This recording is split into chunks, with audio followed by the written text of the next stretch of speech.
بسم الله الرحمن الرحيم. وإذ قلنا للملائكة اسجدوا لآدم فسجدوا إلا إبليس قال أأسجد لمن خلقت طينا قال أرأيتك هذا الذي كرمت علي لئن أخرتني إلى يوم القيامة لأحتنكن ذريته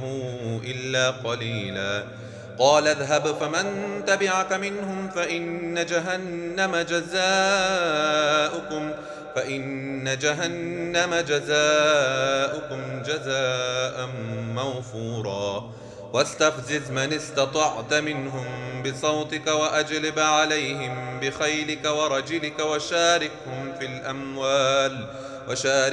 في الأموال والأولاد وعدهم وما يعدهم الشيطان إلا غرورا إن عبادي ليس لك عليهم سلطان وكفى بربك وكيلا ربكم الذي يزجي لكم الفلك في البحر لتبتغوا من فضله إنه كان بكم رحيما وإذا مسكم الضر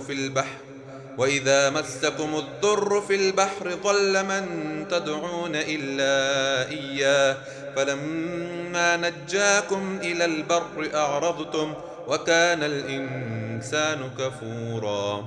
أفأمنتم أن يخسف بكم جانب البر أو يرسل عليكم حاصبا ثم لا تجدوا لكم وكيلا أم أمنتم أن يعيدكم فيه تارة أخرى فيرسل عليكم قاصفا من الريح فيغرقكم بما كفرتم ثم لا تجدوا لكم علينا به تبيعا ولقد كرمنا بني آدم وحملناهم في البر والبحر ورزقناهم